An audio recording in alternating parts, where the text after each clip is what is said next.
अगर ये 24 का चुनाव हुआ तो भारत देश की जनता के चिथड़े उड़ जाएंगे, चिथड़े।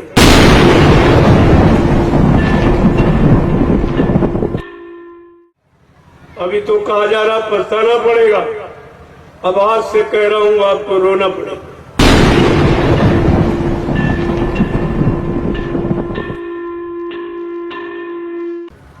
परमात्मा ने तुमको भी बुद्धि दी। ये बुद्धि परीक्षण का यंत्र है, इससे अच्छे बुरे पाप पुण्य शुभ अशुभ की पहचान की जाती है, माँ बहन बेटी बहू की पहचान की जाती है। ये परीक्षण का यंत्र, और आपने बुद्धि का प्रयोग ही नहीं किया, बल्कि बुद्धि को आपने गिरवी रख दिया। किनके पास? नेताओं के पास। कितने दिन के लिए? 5 साल की। एक दिन बुद्धि का दान किया, 5 साल के लिए तुम्हारा बुद्धि दान गिरवी हो गया।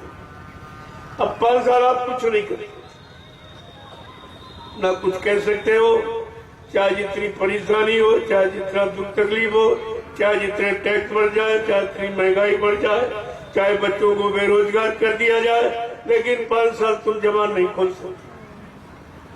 ये बुद्धि गिरवी है, आज तक कोई नहीं समझ पाया। जो अपने आप को विद्वान कहते पढ़े लिखे, वो भी नहीं समझ पाए।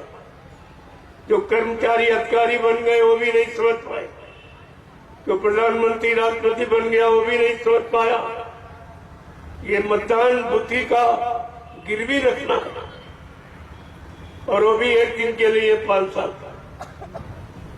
और कितने साल हो गए आपको करते करते? 70 साल आजादी के निकल गए। 14 पंचवर्षीय योजनाएं आप बुद्धि को गिरवी रखते रहे नेताओं के हाथ, और तुम्हें कुछ नहीं मिला, और अब भी नहीं जाग रहे हो, अब भी सो रहे हो। जगाने का काम केवल संत महात्मा करते, बाकी जगाने का कोई काम नहीं। और आज भी आपको जगाया जा रहा कि अब भी जाग जाओ, अभी वक्त है गुनाहों से तू तौबा कर ले, फिर न कहना कि हमने सुना था पैगाम नहीं। ये तो बात आपको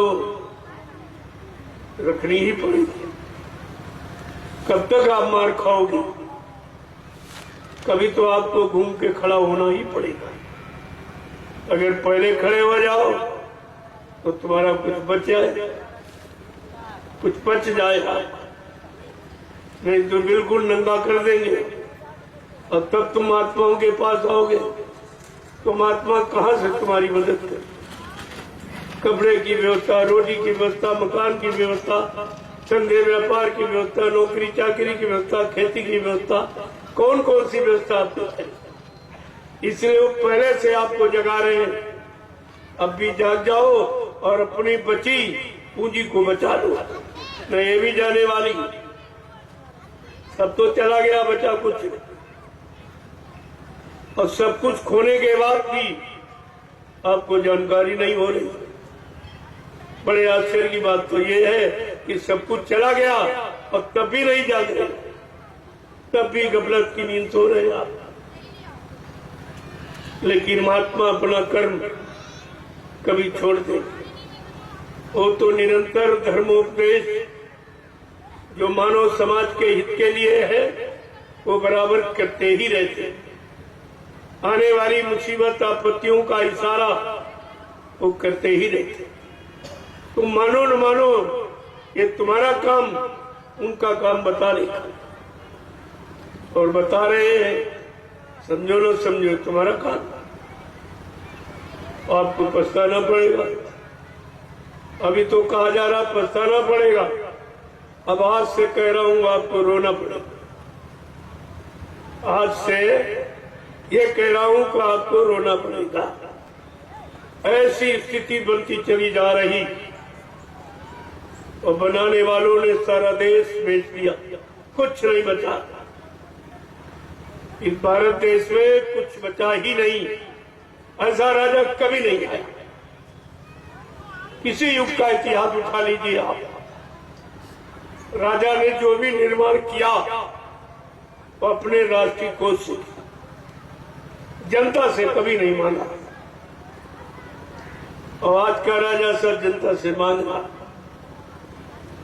और घुमा फिरा के महंगाई के द्वारा, टैक्सों के द्वारा, जीएसटी के द्वारा तरह तरह की योजनाएं अपना कर तुम्हारे से निकाला जा रहा है और तुम्हारी समझ में अभी नहीं है।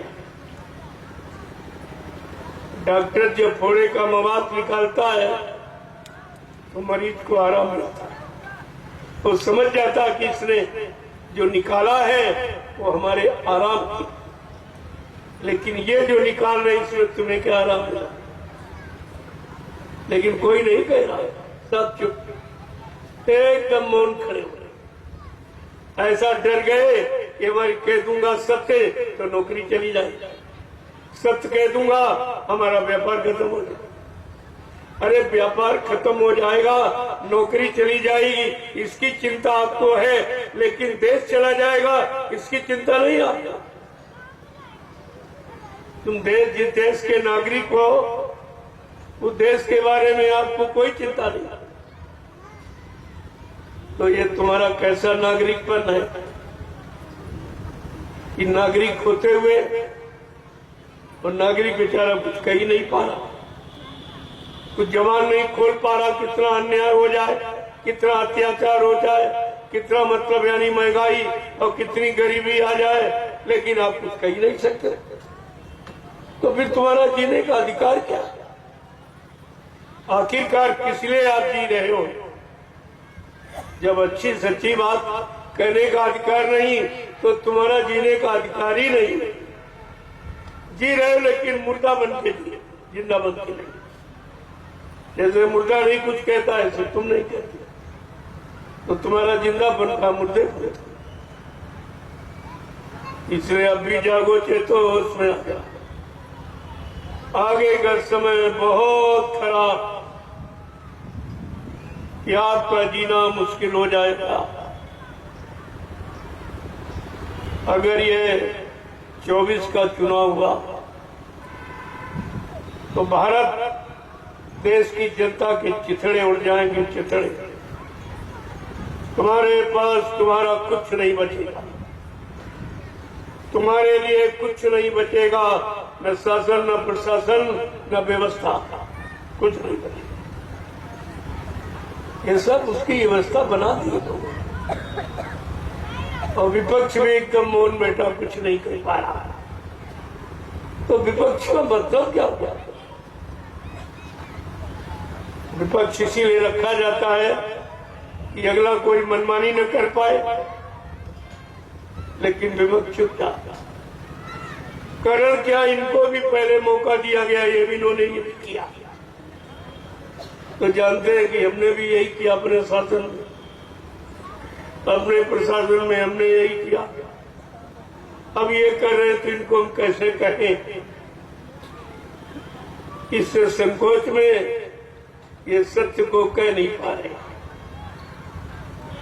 लेकिन परिणाम तो बुरा हो रहा। जनता के लिए सब तो बुरा ही बुरा दिखाई दे रहा है, सब दुख तकलीफ ही दिखाई दे रहे हैं, सब अत्याचार, अनाचार, भ्रष्टाचार, पापाचार, यही सब दिखाई दे रहा। तो इससे कौन सा लाभ मिलेगा?